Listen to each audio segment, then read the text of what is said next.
Don TV நேயர்கள் அனைவருக்கும் இனிய காலை வணக்கம். மீண்டும் ஒரு அறவழி கதைமொழியின் ஊடாக உங்களை சந்திப்பதில் மகிழ்ச்சி அடைகின்றேன். இன்று வதந்தி என்ற தலைப்பிலே நான் படித்ததில் எனக்கு விருப்பமான ஒரு கதையை உங்களுடன் பகிர்ந்து கொள்கின்றேன். ஒரு ஊரிலே ஒரு அரச உத்தியோகத்தர், ஓய்வு பெற்ற அரச உத்தியோகத்தர் ஒருவர் இருந்தார். அவர் திருமணமாகாதவர். அவருடைய சகோதரங்கள் எல்லாரும் திருமணமான பின்பு இவர் அந்த வீட்டிலே ஓய்வு காலத்தில் தனியே இருக்கின்றார். ஆனால் அவர் எல்லோரையும் ஏதாவது குறை கூறுவதில் வல்லவர். யார் எது சரியாக செய்தாலும் அவரிடம் அந்த திருப்தியை காண முடியாது. இவருடைய பக்கத்து வீட்டுக்கு ஒரு இளைஞன் வந்து குடியேறுகின்றான்.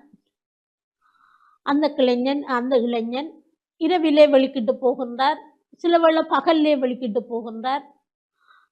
இவர் அவற்றை பார்த்து கொண்டிருந்து நினைக்கின்றார், இந்த வீட்டிலே வந்திருப்பவன் ஒரு திருடனாக இருக்கலாம், உண்மையிலே அந்த வீட்டில் வந்திருப்பவன் ஒரு சாரதி. அதுக்கும் அந்த யார் எந்த நேரம் அழைக்கின்றார்களோ அந்த நேரம் போய் அவர் தன்னுடைய தூர இடங்களுக்கு பிரயாணம் செய்ய கூப்பிட்டால் அவர் அந்த வாகனத்தை கொண்டு சென்று அவர்களை ஏற்றிறக்கி விட்டு வருபவர். அவருடைய தொழில் அதுதான். ஆனால் இவருடைய கண்களுக்கு அது ஒரு சந்தேகமாகப்பட்டது. இரவு நினைத்த உடனே இரவு 8 மணிக்கும் வலிக்கிறார், 10 மணிக்கும் வலிக்கிறார், பகல்ல வந்து லேட்டாக சேர்கிறார். ஆகவே இது ஏதோ கள்ள வேலையில் ஈடுபடுற ஒரு ஆள் தான் இந்த வீட்டில் இருக்கணும் என்று சொல்லி போட்டு அவர் அந்த வெளியிலே போய் கூடுகின்ற தன்னுடைய நண்பர்கள் எல்லாருக்கும் அந்த செய்தியை பரப்புகிறார். அந்த பக்கத்து வீட்டில் ஒரு கள்ளன் இருக்கிறான் போல இருக்கிறது. அந்த செய்தி எல்லாரும், அது மட்டுமில்லாம அந்த வீட்டுக்கு பால் கொண்டு வருவர்கள், பேப்பர் கொண்டு வர்ற பையன் என்று சொல்லி காய்கறி விற்கிறவர் அனைவருக்குமே அந்த செய்தியை சொல்ல எல்லோருடன் அதை கதைத்த பொழுது அது அந்த காட்டு தீ போல எல்லா இடமும் பரவியது. இறுதியிலே அது அந்த காவல்துறையினரின் கவனத்துக்கும் செல்கின்றது. அவர்கள் இவனை கைது செய்கின்றார்கள். கைது செய்து ஒரு நாள் முழுக்க வைத்து விசாரிக்கின்றார்கள். அந்த வழக்கு நீதிமன்றத்துக்கு போகின்றது. ஆகவே இந்த வயோதிபரும் அழைக்கப்படுகின்றார்.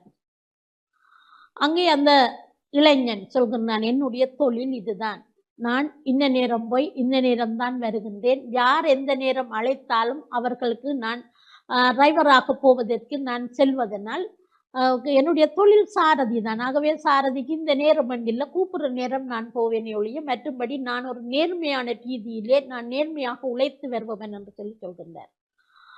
ஆகவே அந்த இருவரையும் விசாரித்த பின்பு அவர் சொன்னார், நான் ஒன்றும் சொல்லல, நான் என்ன சந்தேகத்தை சொன்ன நான் ஒழிய மற்றும்படி நான் ஒன்றும் சொல்லலைன்னு இந்த பெரியவரும் சொல்லிவிட்டார். ஆகவே அந்த பெரியவரிடம் கூறுகின்றார், நீங்கள் இந்த இவரை பற்றி சொன்ன விடயங்கள் எல்லாவற்றையும் ஒரு பேப்பரிலே எழுதுங்கள் என்று சொல்கின்றார். அவர் அந்த பேப்பரிலே அவரை பற்றிய தான் சொன்ன குற்றச்சாட்டுகள் எல்லாவற்றையும் எழுதி போட்டு சொல்கின்றார், அந்த பேப்பரை துண்டு துண்டாக கிழித்து நீங்கள் வீட்டை போக மட்டும் சின்ன சின்ன துண்டாக கிழித்து வழி தெருவிலே அந்த பேப்பரை போட்டு விட்டு போங்கள் என்று சொல்றார். ஓம் என்று சொல்லி இருவரும் சொல்கின்றார்கள், நாளை காலையில் மீண்டும் இந்த நீதிமன்றம் கூடும், வாருங்கள் என்று சொல்கிறார். அவை அடுத்த நாள் காலை அங்கே அந்த பெரியவர் வந்திருக்கின்றார், அந்த இளைஞனும் வந்திருக்கின்றார். ஆகவே அந்த நீதிபதி இந்த பெரியவரிடம் சொன்னார், இப்பொழுது நீங்கள் நேற்று துண்டு துண்டாக போட்டு வீதி எங்கும் போட்டு வந்த அந்த பேப்பர் துண்டை இன்று சேகரித்து கொண்டு வாருங்கள் என்று சொன்னார். ஒரு துண்டும் விடாமல் எல்லாவற்றையும் பொறுக்கி கொண்டு வாருங்கள். அப்பொழுது அந்த பெரியவர் சொன்னார், அதென்ன நேற்று நான் போக போக போட்டு கொண்டு போனதெல்லாம் எங்க பறந்ததோ, யார் எடுத்து கிழிச்சினமோ தெரியாது, நான் என்னென்று நான் அவற்றை பொறுக்கிறது என்று திருப்பி நான் சேகரிப்பது என்று சொல்லி கேட்டதற்கு அந்த நீதிபதி சொல்கின்ற, இதே போலதான் நீங்கள் கொட்டிய அந்த வார்த்தைகள் எல்லா இடமும் சிதறுண்டு, எல்லா இடமும் போய் அந்த ஒரு இளைஞனை இன்று காயப்படுத்தி மன அழுத்தத்துக்கு உள்ளாக்கி வைத்திருக்கின்றது என்று சொல்கின்றனர். ஆகவே இந்த நீங்கள் கொட்டிய அந்த வார்த்தைகளை உங்களால் மீற பொறுக்க முடியாதது போல இந்த துண்டுகளை நீங்கள் எழுதி கிழித்து போட்ட துண்டுகளை எவ்வாறு உங்களால் மீளப்பெற முடியாதோ அதே போல்தான் இந்த கொட்டிய வார்த்தைகளை மீளப்பெற முடியாது. உங்களுடைய அந்த வார்த்தைகளால் விரக்தியின் விளிம்பிலே ஒரு இளைஞன் என்று காயப்பட்டு வந்து நிற்பதை நீ அறிவீர்களா என்று சொன்ன பொழுது உண்மையிலே அந்த பெரியவர் தலை குனிந்து அங்கே நிற்கின்றார்.